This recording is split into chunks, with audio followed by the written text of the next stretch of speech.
Hello, event rental professionals, Susanna again, and today we're going to talk about those of you that have been thinking about starting a business and wanting to start a business, but you still have your 9 to 5.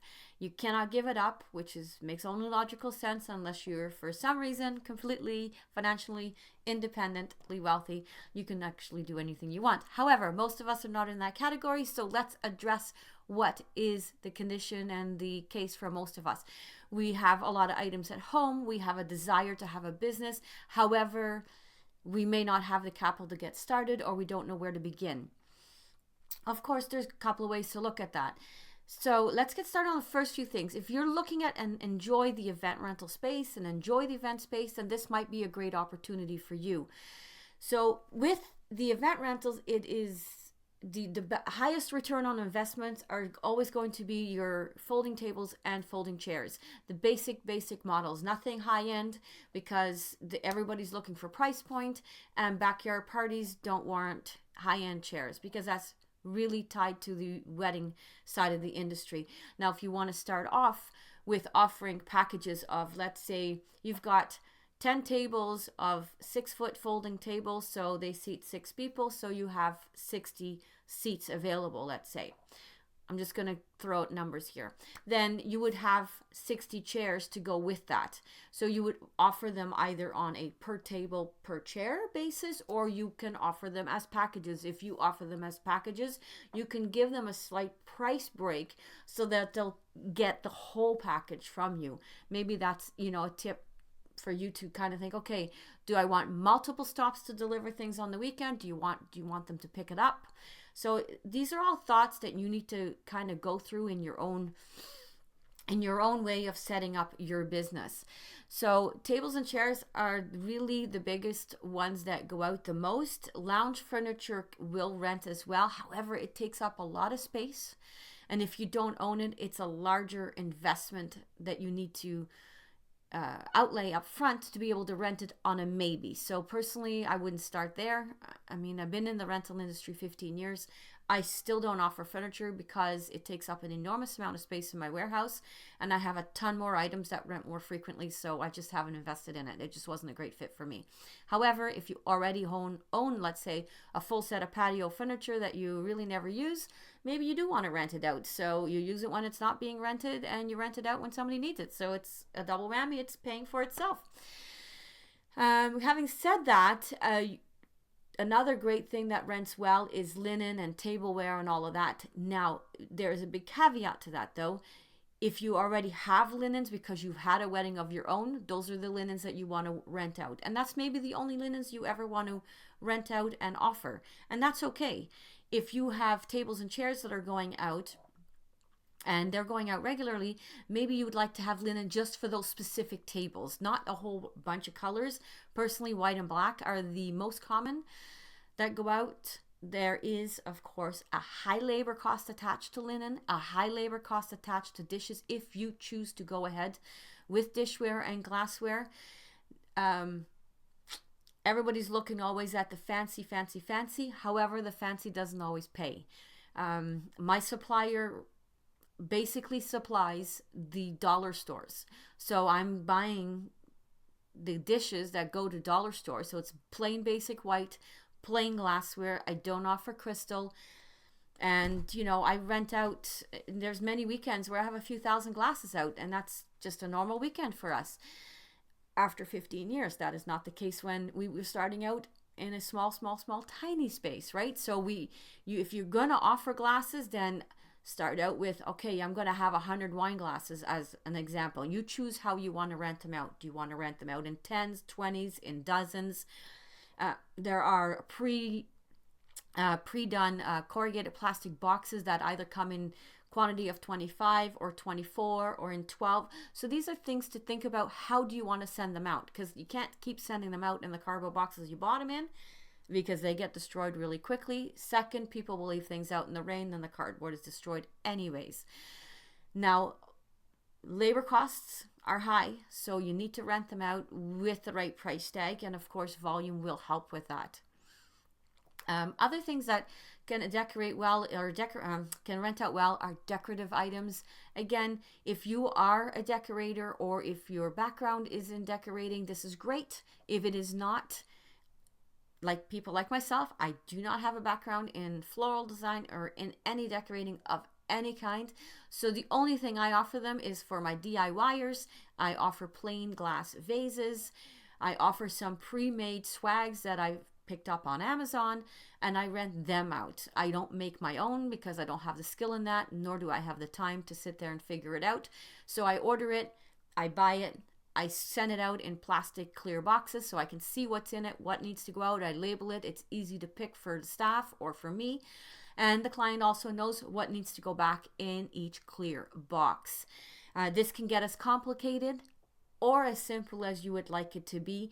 Decor items can go out with you as the service provider, which means there is a service charge or a labor fee that you add to the invoice. Because you're going there to set it up, you're going there to take it down. You need to account for the time that you're there. You need to account for your travel time and all those things. And of course, your insurance and all that, right? We never want to have a business without insurance. You always need to have insurance. Other great equipment for some people would be audio visual equipment or photography equipment. I mean, there's a lot of people that have a lot of this equipment, but it hardly is getting used. So this is another way to get it out there. Some people may want to rent this for the DIYers again, because they don't want to bring in anybody and pay a team of technicians to come and do this. They prefer to do it themselves, and that's great. So they have, lower end equipment, because you're not going to send out super high end equipment unless you're the one doing the work, because rental equipment does not get the same care by people that don't own it. So keep that in mind, okay? You can rent those out in packages, or with the equipment with your service packages, or certain items grouped together. There's so many ways to do it, so test it out, what works best in your area. Another great thing for renting out things from home are your outdoor equipment, such as, patio heaters, pop-up tents, the different kinds of canopies. They're large games, outdoor games, indoor games. It really doesn't matter. The thing is, if people are looking for larger tents, I would not rent those out from home, because I would not want a liability to come up. I would be okay with those canopies or little pop-ups, 10 by 10s, with some, rubber weights, and, have the stipulation in your contract, hey, this is a pop-up tent. This can be set up by you. It has, rubber weights or sandbags. However, this is not meant for crazy weather. This is not meant to be left up overnight. These are all things that you would like to have in your rental contract, so that everybody's on point and is under the complete know of how and when to use all those items. Inflatable games is another one. There's so many of them out there available, and there's also large yard games like Connect 4, Jenga, Pong. The list goes on. You can do your own research and see what works in your area. And again, some of these items are available on Amazon, so you can actually offer them and then have them delivered overnight typically, and still rent it out and make up part of your payment that you had to pay to Amazon as a return on your investment. So you're not outlaying any money up front without an actual reason to owning a product. There is another way to offer party supplies and packages. There's certain popular themes for kids' parties. It could be a spa day for girls. It could be a Nerf gun day for a boys' party. Those are just two basic ideas. You would package the items needed to host those parties by the parents, not by you, unless you want to offer that service. Then you would offer your services as an extra fee. But for the most part, you would be targeting the DIYers. Everything is binned, cleaned, and it goes out. It gets picked up, let's say, as an example, on Friday or on Saturday, and then it comes back to you on Sunday or Monday, depending on how you want to make your time available to receive and to put out your rentals and to receive them back. Personally, me, everything goes out Friday, everything comes back Monday, because Saturday and Sunday belong to me. I have learned I need my time to myself. I run hard Monday through Friday, and I have then the evening pickups, which I'm fine with, because it leaves me free for the weekend to go anywhere I wish. So those are popular kids parties. And then of course, how do we keep track of our rental bookings? There are a ton of rental software companies. Now, some of them come with significant costs, significant setup fees. They also come with monthly subscription fees. So if this is not where you're at, if you are just starting out from home, do not subscribe to those. Do not pay for those, because they are fabulous, but they're not necessary at the early stages. There is a platform called rentanythingstore.com. This is a platform that anybody can use. It is basically it connects renters with items available in their communities, and it provides tools for managing the listings and the transactions. And it does it quite effectively. So this means you can run your home-based business on Rent Anything Store, renting out pretty much anything that you already own, whether it is your party and event rental stuff, or it is items that you don't actually really use at home. And why do I bring this up? I bring this up for a couple of reasons. On the Rent Anything Store, you can create multiple stores. You can create a theme store. I'm in Ottawa, Canada, so let's say I'm in Ottawa, which I am. I can create a fitness store. Maybe I have like 15 items of fitness equipment. I would load that up in there. These are the equipment things that I'm maybe not using very often, and I'm willing to do without them for a week or two and adjust my own fitness. Or I have a health store, meaning like for mobility. If I have aging parents or no longer needed a wheelchair and walkers and bath seats, that I would load up in there. If I have outdoor items, like let's do outdoor gear. I don't really go camping very often, let's say, so I would have a tent up there, a sleeping bag, or the small portable barbecue. Those are the items I would group in those stores. So you have some ideas here to work with. Hopefully that's helpful. Other ideas, of course, are going to be seasonal equipment and sporting equipment. Highly recommend check out rentanythingstore.com and see what is listed in your area. What is not listed, of course, is a great thing to get listed. And this is also the moment I need to address. This is a business, so you do need to promote it. You do need to work on your business as well as in it when you're starting that side hustle from home.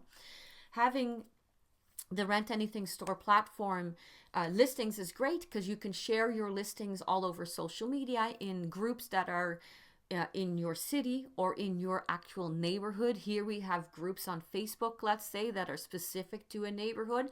That is where I am sharing my personal items, not my business items, my personal items that I own personally, that are listed on rentanythingstore.com. I share those in those groups, and then people in the area say, oh, okay, well, that's good to know. That's good to know, because my kid's party's coming up, or I don't really ever go camping, but next summer you get an invitation. Do I really want to own a tent, they think? No, I don't. So let's see if I can rent a tent. And then they go looking for it, and they've seen it already because I've already posted it and talked about it. So hopefully these tips and tricks will help you get your new side hustle renting things, whether it's for event rentals, party rentals, or just life event and activities. So it's creating your side hustle from home. Go get it done. If you have questions, definitely ask. I do have 3 books written on rentals, and the links will be in the description below. Like and subscribe, and we'll see you on the next one.